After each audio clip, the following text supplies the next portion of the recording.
is bringing the different agendas of 3 different conventions. We have important developments from the what in terms of biodiversity, reduce and combat desertification, to climate change and the Paris Agreement, and there are many synergies and aspects there that are cross-cutting, and we'd like to explore what the Global Innovation Hub can offer to these conventions, to synergize, to collaborate, and of course to advance the agendas to the piece that is recommended by science. So also we have very strong angles and perspective and lens from the science, so we will be very, very lucky to go into in-depth discussions on this radical collaboration. With that said, I would like to, on behalf of Mashamba Choye, the executive of the Global Innovation Hub, welcome Cecilia Kinuthia. She is the director of our global stocktake process at the UNFCCC. I will invite Cecilia then to take us from here and introduce the excellent panel that we have today. Over to you, Cecilia. Thank you very much. Really looking forward to a really vibrant conversation this morning. My name is Cecilia, as you heard, from the UNFCCC, the Director for Intergovernmental Support and Collective Progress. I've had a chance to work on the 3 conventions in 3 different moments. But I think for me, the critical thing is about synergy, about the integration and cross-cutting. These are common themes that we hear. But at the center of this integration is the human well-being. How can we derive good nutrition from our environment? How can we live in a much more safer way? How can we ensure that the climate vulnerabilities do not impact in a way that threaten human dignity and human survival? I think for me this is critical, and this morning we are joined with by a very good list of panelists, all drawing from experiences, but at the center of all of them is the importance of synergy and integration. We are joined here by Andrea Meza, the Deputy Executive Secretary, right at the middle there, from the UN Convention to Combat Desertification. We are also joined by Manuel Pereira, and he's the head of migration and climate change. And I think for me, migration becomes a very interesting aspect also of the conversation we will be having. Izabella, Teixeira, the co-chair of the International Resource Panel, also joining us. We have Maria Virginia Vilariño, lead author of the IPCC 6th Assessment Report on Climate Change Mitigation. We are also joined by Manuel Otero. He's coming soon. And also by Deepa Bagai, the country head of India Program Natural Resource Defense Council. And just to start us off, I think the critical point of departure for me was when COVID-19 hit. And I was at that time working as the country head of UNEP in South Africa. And we were faced with a situation that required all hands on deck from all the UN agencies. And coming from UNEP, I was like, this is a health issue. What kind of response can we provide? What role can we play in ensuring that we support the response and ensure that millions of people around the world that were facing a situation or a pandemic that they had not experienced before could survive? And I recall working with UN Women, looking at issues related to health, nutrition with FAO, and trying to look for solutions that could respond to this pandemic in an integrated and in a wholesome way.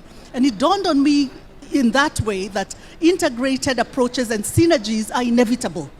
And I'm really looking forward to hearing from the panelists today as they emphasize that let's not draw boundaries. We cannot deal with land degradation without looking at biodiversity conservation and restoration. We cannot deal with a climate crisis without addressing resource regeneration or biodiversity conservation. And I think indeed this is what we will spend the next few minutes doing here.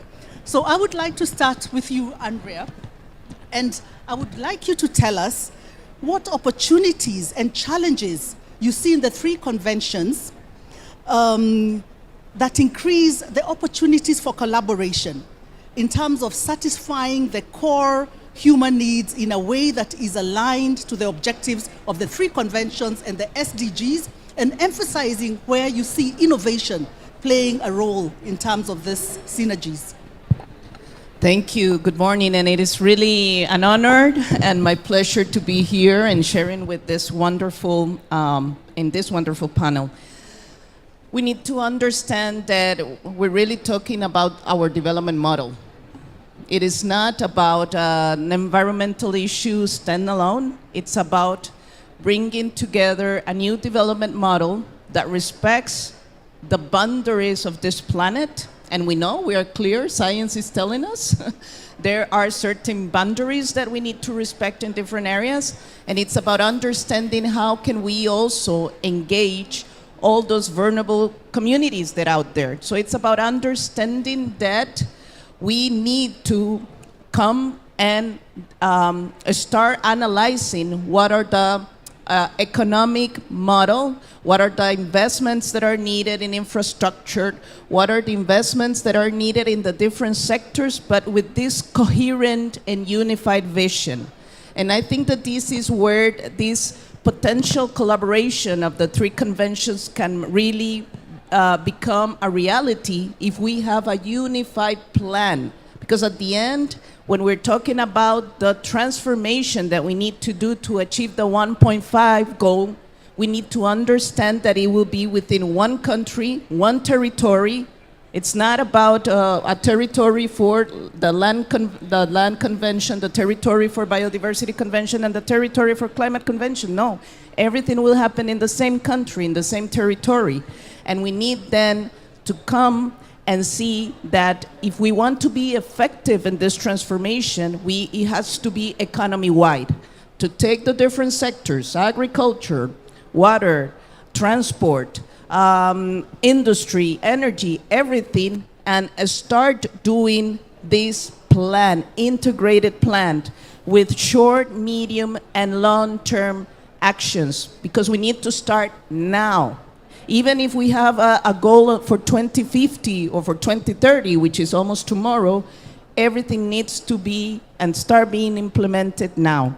So this is where everything comes and have a lot of clarity coming from our point of view. We are the convention that deals with land, and every decision that we're going to make around land will be critical to achieve our biodiversity and our climate goals. We always say land is the operational nexus between biodiversity and climate.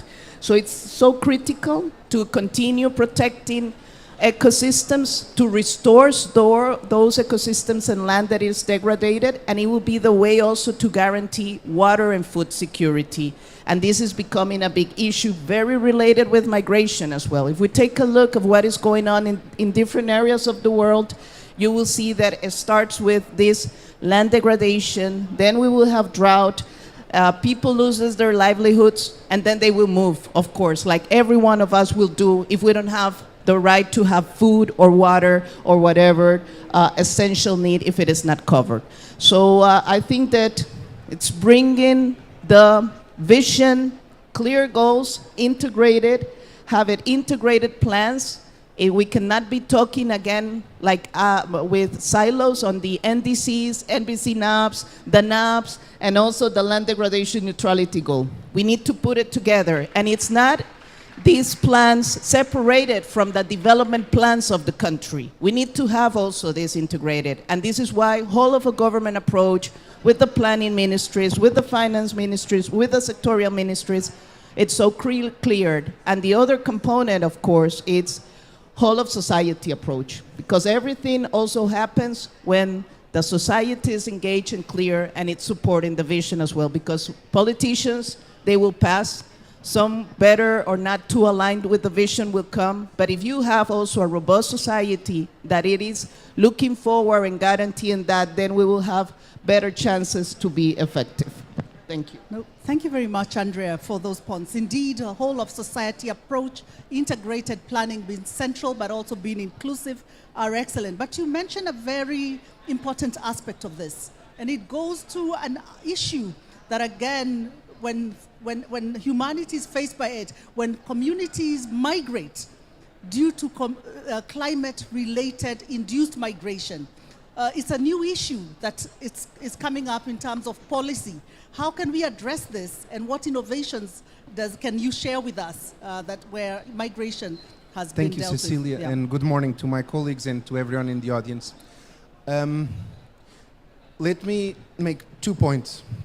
The first is that mobility associated with climate is a combination of factors. Climate does not necessarily trigger mobility unless that is forced, and usually we call that displacement, which is preventable and is something people are forced to.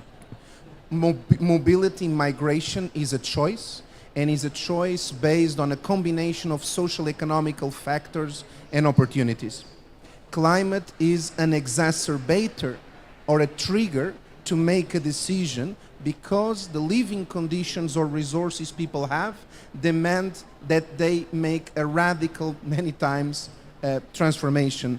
As our colleague said, if the land is barren because the weather changed, there's no crops, there's no cattle, a farmer, a herder can no longer stay. So we will tendentially migrate where livelihoods are into cities. But when then people migrate to cities, cities grow. They grow unplanned. If they grow unplanned, then when weather impacts them, there is urban disasters or there is the lack of resources. There's several cities in the planet that are sinking because the water under them is being sucked up for human consumption. And because we didn't preserve the biodiversity and the land around the cities, there is no recharge. So I think that from a point of view of mobility, the notion of the biosphere and the 3 conventions combined is the main precursor of giving choice to people. And this is what IOM advocates, that every person in the planet is entitled to choose about their mobility and has the resources and the information to do so. Some people will want to stay, some people will want to move. Innovation plays a key role on creating the solutions for people to stay or move. When during a humanitarian operation, health services are established, by adding solar panels and adding portability of health information, farmer herders or migrants or displaced persons can choose the distance they go and where they move. And the technology is opening a lot of doors. Digital cash, solar energy decentralized into communities, and this is part of what means adaptation and part of restoring the equilibrium and the balance on inequalities. I can give the example in Mozambique that families relocated from the flooding areas entered on a clean energy program where a service provider created access to solar power energy, creating customer service provided relation that sustains access to energy. And people started businesses, people started home theaters, people starting to be allowed to receive remittances from other countries. And I think this is what a very important thing to us is give visibility to these small initiatives which are a drop of water in the ocean, but if we give them visibility, they are a very powerful monsoon that will help us change our situation. Thank you. Thank you very much, Manuel. You've introduced a concept of transformative solutions. So Izabella, I want you to share with us, what does it take or what would be required for the development and the deployment of transformative solutions to address some of the issues that are being raised? Thank you very much. Good morning for all my friends here, for everyone that's came. Let's see how I can approach this politically and scientifically. Have both sides of the same coin. My first point here is that we need to have a global conversation considering our options of natural resource use.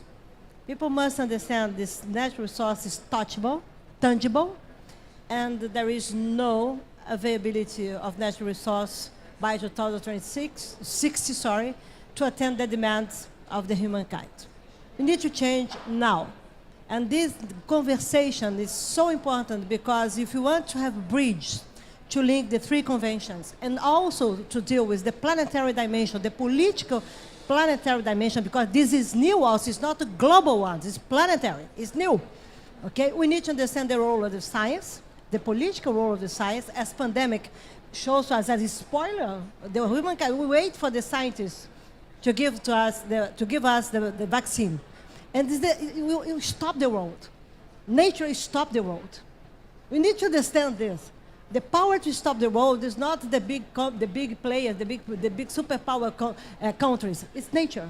So it's absolutely important that you understand how to dialogue consider natural resource. And you know that the inefficient use of natural resources today in the world, they are responsible for around 6% of the global emissions on carbon emission, and also 9% of water crisis and 9% of biodiversity loss. So when we're looking forward to connect, and I love that you mentioned land degradation, food, etc., but we need to understand how to connect the dots. And it's not only to have a better performance in food production and land restoration. We need to connect this with hunger eradication.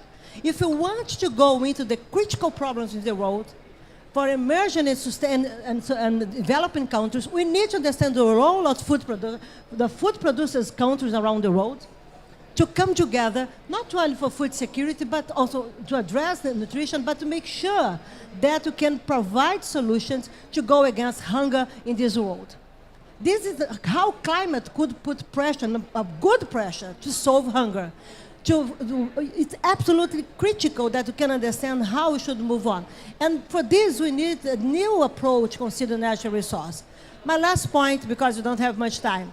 Look, when you go into the politics of transition, this doesn't mean postpone, okay? And when you go to the politics of transformation, you have a target, 1.5. But politics of transition, you don't have a target. Yes, you have 1.2, because the temperature raised. So we are not discussing based on Rio 92, when we have the agreement that we came together to have the three conventions. Our start point today is different. We need to move from close to 1.2 or 1.1 to 1.5. And the 1.2 is the target of the short-term perspective. You don't need money to postpone things. We need solutions to act today. And this means how we should come together with scientists, how we should come together with natural resource efficiency. We need to know how to discuss this. We need to go supply chains, etc., and also to bring consumers together with us, because we have choices. It's important that individually and also in the society, we understand what alternative that we have to choose. And our choice is absolutely important to be transformative. So the transition should allow us to be transformative. Not transformation as an ambition that's untouchable, but something that to take decision now.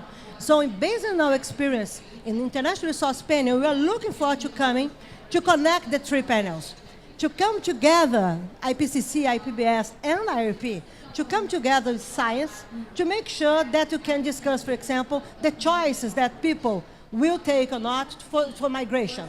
Considering land degradation, how we can use restoration, also coupling restoration with well-being. This is what, it's not only decoupling the impact, we need to coupling with positive ways to convince people that we are in the right direction. So my feeling that we are International Resource Panel, we have our flagship that will be launched in UNEA 6. The numbers really, I think that the world will be shocked. Okay, but my feeling is that we have really a powerful asset to go to COP15 together and to make sure how we can use natural resources, go into private sector, new business model, redefine financing based on something that we have a choice to do better. My last comment, only to illustrate. Everyone knows I'm from Brazil, and everyone knows that we have, to be back to tackle deforestation.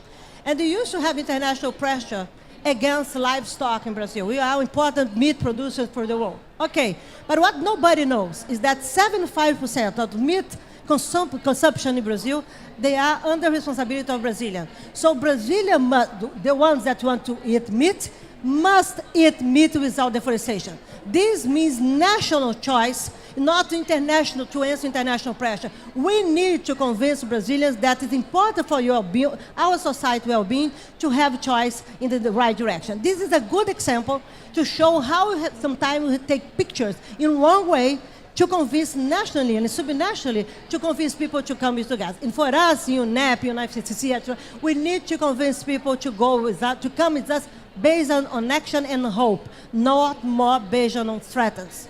We need to do this with scientists. We need to come together, but more than this, sharing responsibility, and more than sharing responsibility, sharing hope. Because based on this, we can act together. Thank you very much. No, thank you very much, Izabella. I think you brought in a very important aspect of collaboration amongst scientists and among scientist bodies. The IPCC is one of the premier bodies that's producing best available science to address climate change. Izabella has mentioned the importance of collaboration between the International Research Panel, the IPCC, and other scientific bodies. Please just share with us how that's happening and how we can enhance the collaboration. Thank you very much. Sorry for my voice.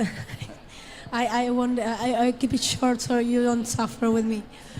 So thank you. It's an honor to be here in this panel as well. And as Izabella, as we were hearing before, I would like to stress that her last message of sharing hope, because actually IPCC has a whole amount of evidence that the solutions already exist in every sector to have emissions by 2030 in line with the 1.5. Can you hear me? Sorry, I'm sorry. Can you hear me now? So we have the solutions in every sector already exist. Of course, you always need innovation. Of course, we need innovation, but most of the solutions in every social sector already exist. We need more innovation to make those solutions accessible for everybody. And in that line is where we should be collaborating a lot more, because today these scientific bodies are not as integrated as they should be. We are in isolated, I wouldn't say isolated, but not enough integrated working. So, each one conducting their report with their own processes and rules and principles, and that has to be, of course, done because you have to be robust and based on evidence. So that's okay.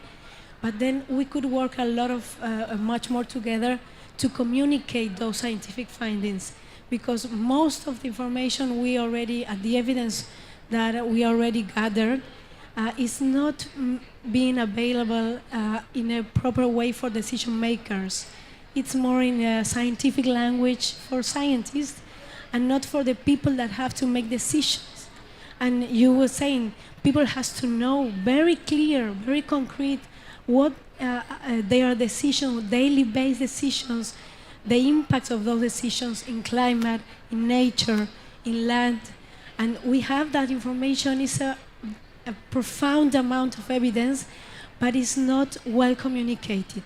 And we should communicate this. We should identify the key messages, the key solutions that every sector, but also every citizen has available to choose, to change some behavioral decisions, to change lifestyles, and how those lifestyles will impact in climate crisis, will have and also in their well-being.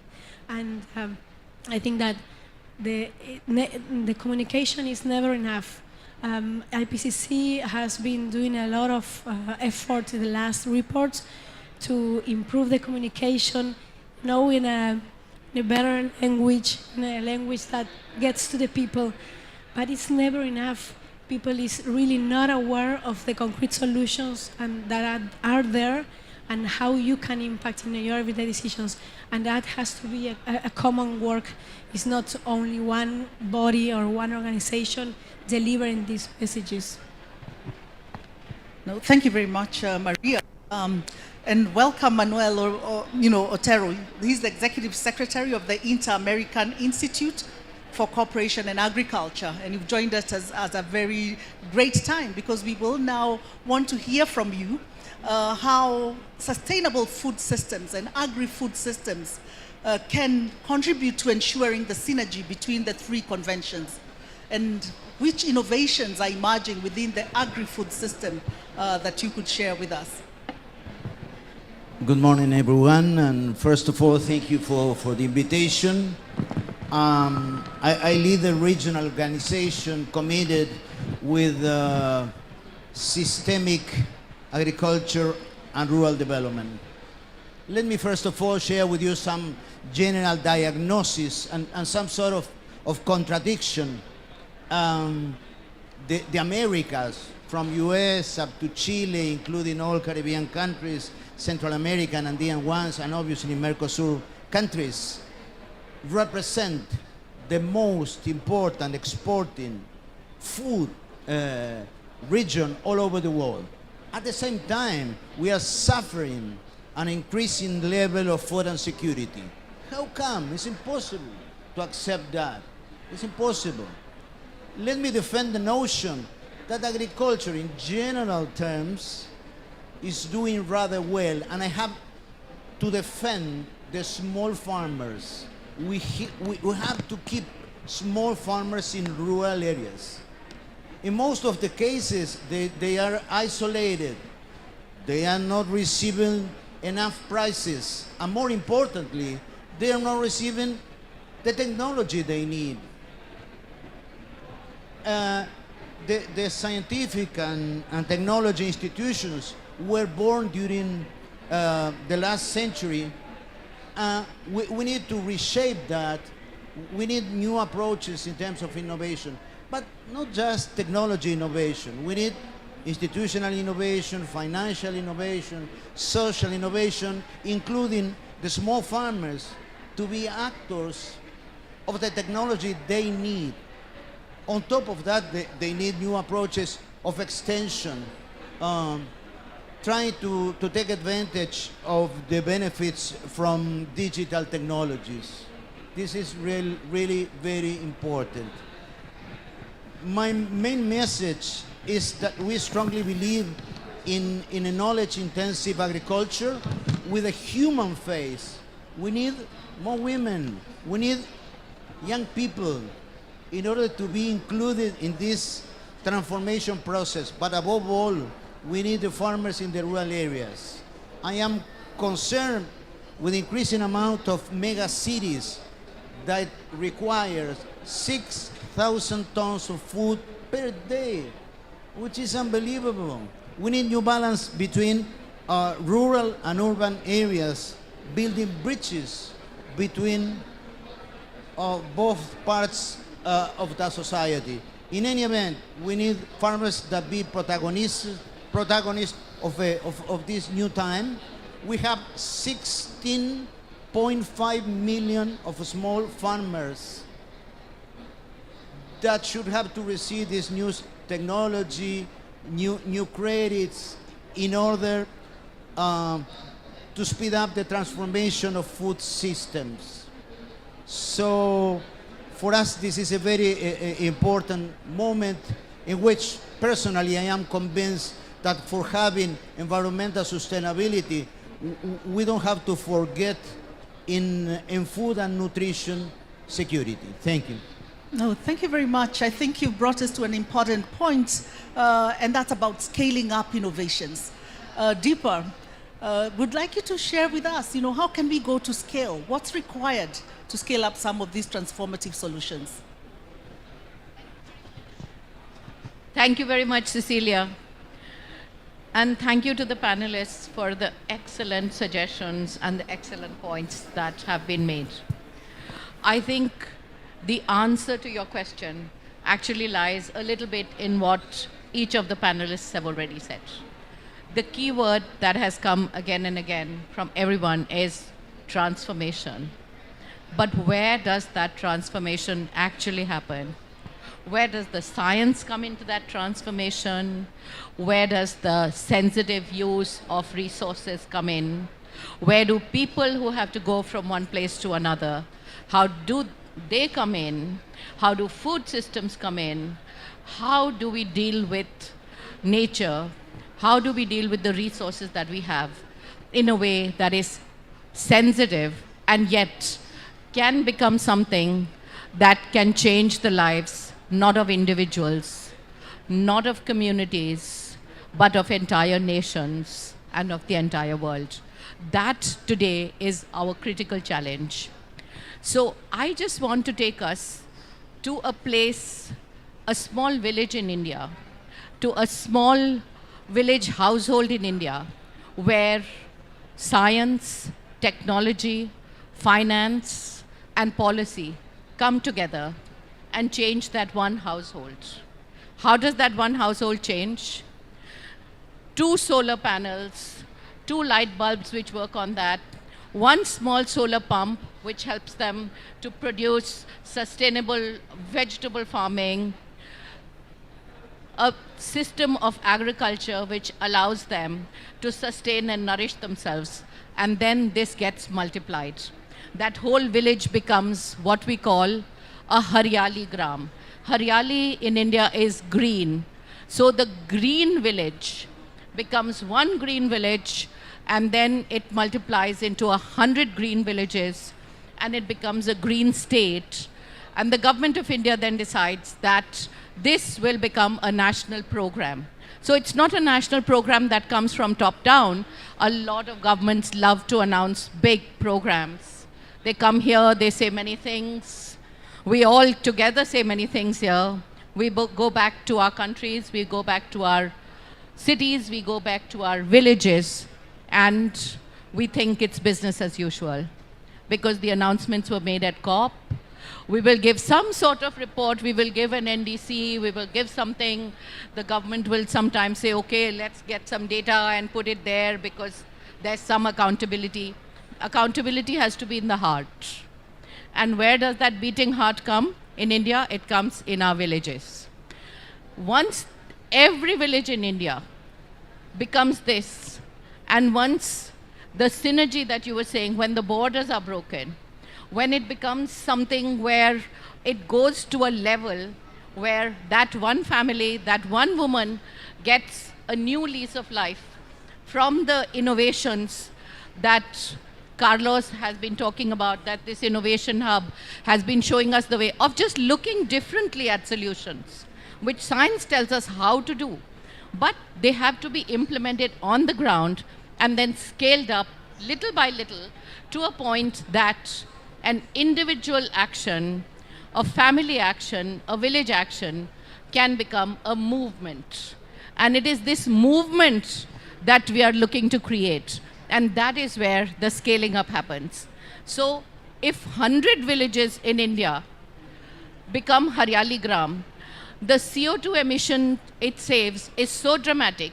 And if each module of 100 villages gets upscaled to the 600 million villages that we have in India, then you can imagine the extent to which this transformation can happen. And where does it begin?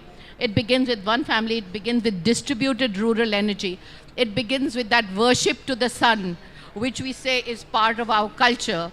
It begins with Bob Dylan's words, the answer is blowing in the wind. So the wind and the sun and all these resources come together, they break down those walls, and from that one start, it takes the form of a huge innovation. And that innovation transforms. So the word transformative actually means this, where people's lives are affected. So we're not talking in the abstract. While our macro thinking is very much at that level, ultimately what we are talking about, each of us, what we've talked about, is really, and Cecilia put it very well, the well-being of the people we are talking about. So let us not forget that it's the people that are at the center stage. And the scaling up is not of one person, but it's of people in the broadest possible sense of that term. Another innovation of a similar type which I want to talk about, a very small innovation. But I think Masamba says it very well when he talks about looking at problems differently and therefore looking at different solutions. And it's something as simple as cool roofs. Now, heat is something that is so significant in countries like yours and mine. that if we don't address that, there are people dying of heat. For many, many years, my government was not acknowledging heat as a source of deaths.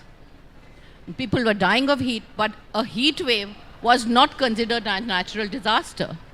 When people have been dying in numbers, when rivers like the Rhine, I mean, I was in Bonn in this summer, when rivers like the Rhine were getting dry, it was at that time, I think, that the collective consciousness of Europe was getting like, and I was thinking, my gosh, this happens every time in India.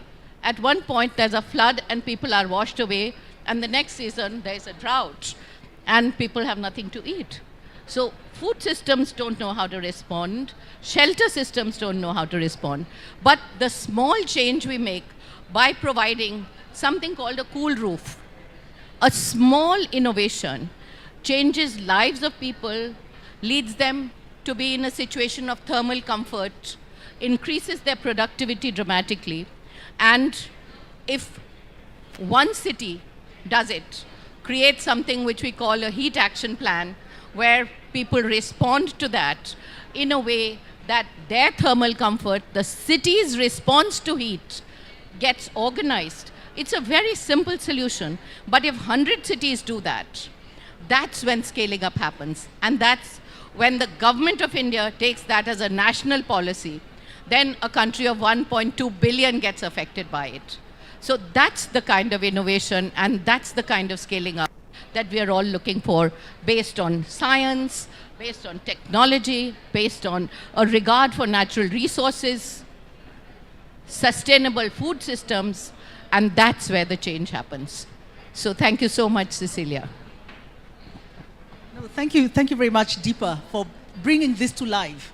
You know, the theme for COP27 is Together for Implementation. And I think it's really the synergies we are talking about and how to go and deal with addressing the core needs of human health, human well-being, etc. I want to come back to you, Andrea. You know, you will be in you were in Cote d'Ivoire a couple of weeks ago, facilitating these conversations and negotiations on desertification. Let's get back to the synergies, addressing and scaling up what Deepa has just described. How do you see the three conventions contributing collectively to scale up and address, the core needs of human beings? Thank you, and it has been great to be listening to the different proposals here in the panel, and it's about, again, understanding that we're talking about our development model. I would really like to come to this concrete idea. It's about understanding how can we accelerate action at all levels. When we talk about transformative change, we talk about having actions at the individual level, citizens, at the city level, with companies, and at the country level. Everything at the same time happening in the same moment. And this is what transformative change is about. So we have a clear and common vision, understanding again that our development model needs to respect the planetary boundaries, that our development model needs to consider all the people and the inequalities, and how are we going to guarantee food and basic needs to the different parts of the population. If we put all this together, we can find these integrated solutions. And this is what it is all about. When we understand, for example, that land restoration can help us to deal with these heat waves, that will help us to generate resilience when we're having drought, that will help us to guarantee water and food security, then we can, when you are in the government, you can be assigning money, resources to these concrete investments. Then we can also engage the private sector, because they really need to see that half of our GDP depends on healthy land and healthy soil. This is an element that we need to understand. And then it will be a business case to start investing also in land restoration. And then we can start see that everything is integrated, and that the solutions are there. Sometimes it's how can we really guarantee that we can scale them up. And we can scale them up by having the right policy frameworks. This is so important. Having the right market signals. We cannot continue saying that we need to invest in restoring land when we are at the same time having these very nocive incentives, and that we are at the same time destroying our soil and nature.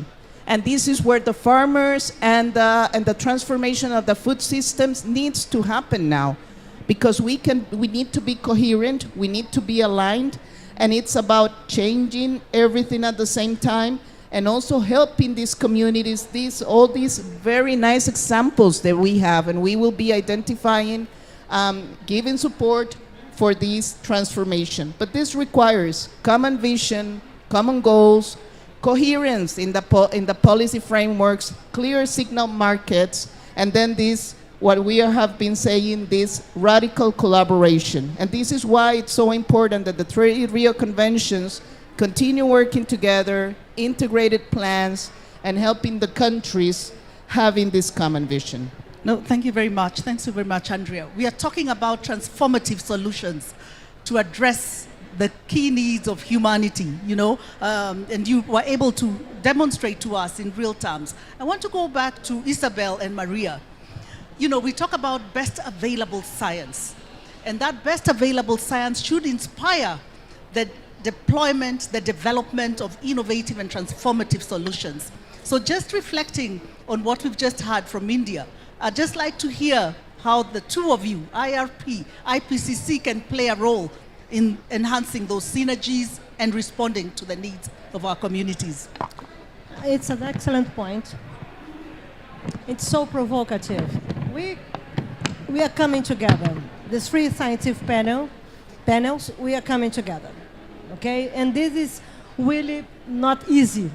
We agree that we should come together, but how you connect scientific dynamics and how we should come together to also share not only scientific trajectories, but good information, robust scientific knowledge, and traditional knowledge that's coming with indigenous people, for example, to take the right decisions, or to allow good decisions. It's better to say this.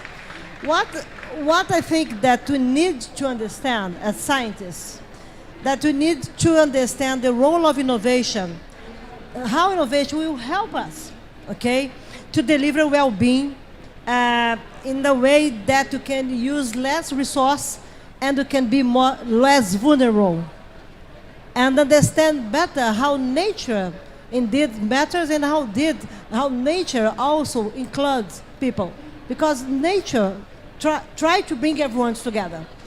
And this is a new mindset, a political mindset. The scientists we are looking for to come and to say, come on, we need to understand that you don't have enough natural resources, you don't have health environment, you don't have global public health, you don't have this if you're not able to change. That's why we have been discussing informally, of course, because we are scientists, to understand better how we should influence the political players, and also how to share trajectories, because you can have a consensus at the high level. We can go together to have convergence, because we agree, the small farmers, we agree that you should restore degraded areas, we agree about choice, we are able to agree.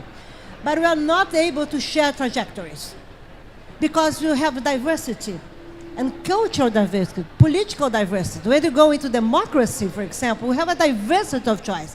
And this is a big challenge for us scientists, to learn the language, the different language, to jump into this world, to influence the guys to change in short-term perspective. That's why I think that we need to understand how well-being, what means well-being for the diversity of people around the world. In your country, it's different than my country. But how we should share information and scientific knowledge to make sure that, consider the difference, we can take the right decisions, the right direction. And this means to avoid the triggers that allow people to choose to go to migration. That is so difficult also politically. So I used to say that for our science, we need to go beyond our silos. Okay, science must go beyond the silos. You have our constituencies, you have our dynamics, you have our tribes, but we need to understand how we use our scientific knowledge to be part of all other tribes, okay, to come together with other people. We are not in separate worlds. We are the same planet. We are the same world. And also for scientists, we need to change the way that you approach things. And my last point, when I mentioned here that we need to understand how to move from 1.2, we are close to 1.2, to 1.5. This is different because we're not under only 1.5. The ambition to address 1.5 is a long-term target. We need to understand the role of the science today to address concrete solutions, short-term perspectives, to go into regional aspects, to go into national realities. We need to mobilize scientists at national level to allow that these global conclusion reports come into realities to make sure that you can change because we are managing development. Climate means development. Climate finance will come closer to finance development. Next year you have Bretton Woods debates. How we reform Bretton Woods institutions. This means to have how we can have a new decision about climate change, how we can have a new approach on climate change. We need scientists also to drive better this decision about financial institutions. So we need to go beyond our silence, and we need to invite the world to become scientists. This is something very interesting. We need to, my last comment, we need to seduce people how scientific knowledge is important for well-being. Thank you very much. Thank you very much, Isabel. Maria. Thank you. So Deepa's example is a perfect example of what the last IPCC reports tell us about scaling innovation, but you tell us in a very concrete way, and the IPCC report is thousands of pages to say it not that clear, but because at the first assessments of IPCC were very much focused on sectoral innovation, but we know that sectoral innovation is not enough for the kind of change we need, this transformative change we need. So after IPCC had this approach of system transformation in the assessment to show us that it's not the same if you go, for example, with the innovation in the transport system and in the power sector and the building sector, that if you rethink the urban system as a whole with all this sector inside, and you rethink the services that the city is supposed to provide to the human well-being, there is where you have this higher innovation level and impactful, much more impactful measures to limit climate change, but also improving the life of people in cities. That's an example of thinking in system innovation, not in sector innovation. But also let me say that it's not enough the sector innovation, but in many, many countries, developing countries, we still need the sectoral innovations. We need these technologies that for other countries might be already a business as usual. But that's why I like your example, because you started from that. For example, solar panels. You could say, oh, okay, but in many countries that's not available yet. So we need, it's not this level instead of that level. We need these layers of innovation. So the system innovation still is not enough. And the last IPCC report is talking about shifting sustainable development pathways. So going, and what Andrea was telling us is going to the drivers that shift the development pathways of our society that actually will deliver not only better well-being for people, but a low carbon development for people. And it's much more effective, and it's, you can address not only climate targets, but also other societal targets.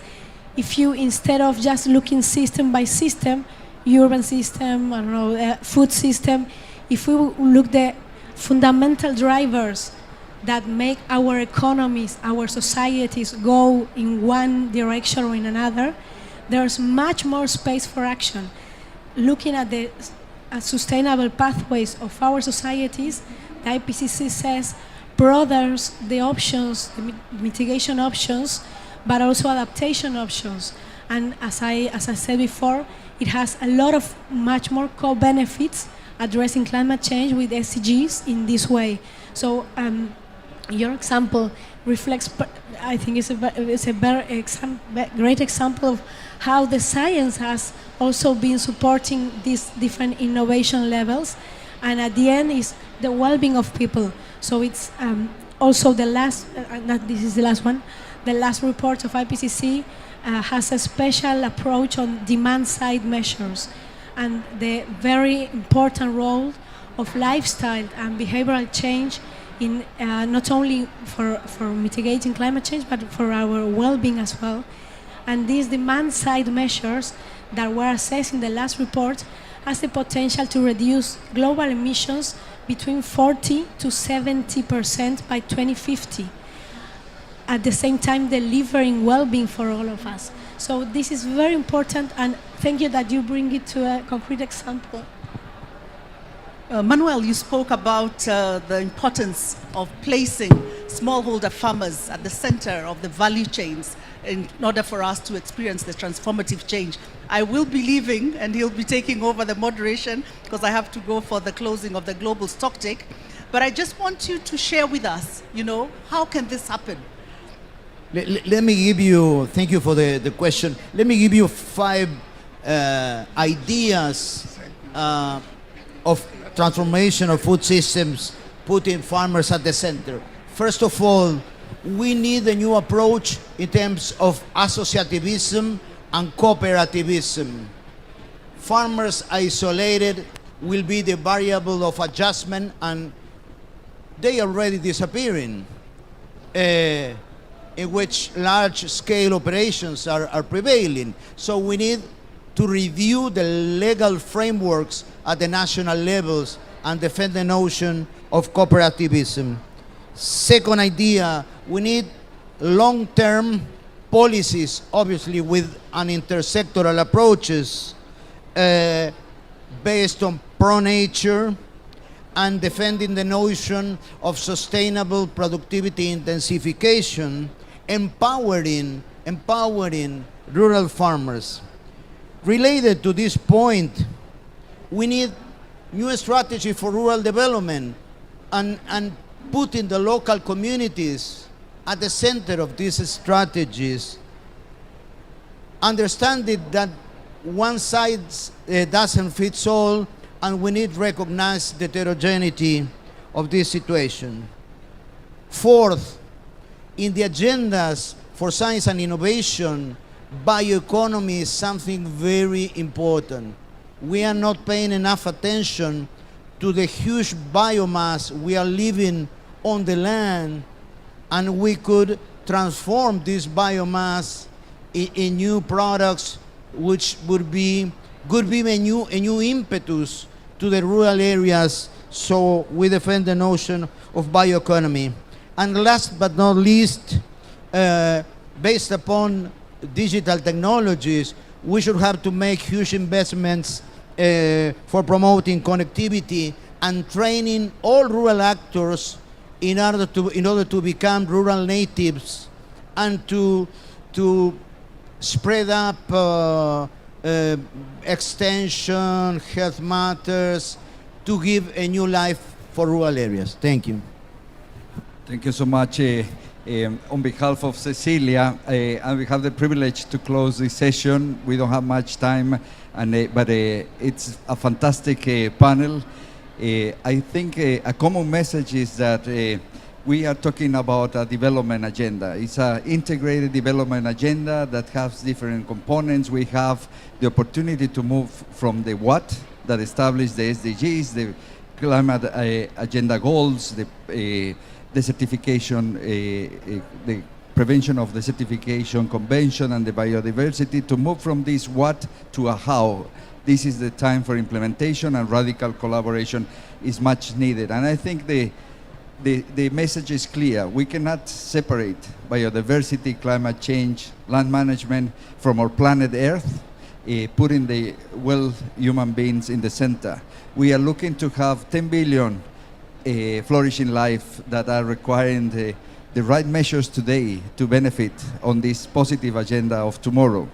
So our global innovation space is being designed to bring all together and offer you this space to move into radical collaboration and systemic change that will help us to move into a new set of disrupted supply chains for the 10 billion flourishing life of the future.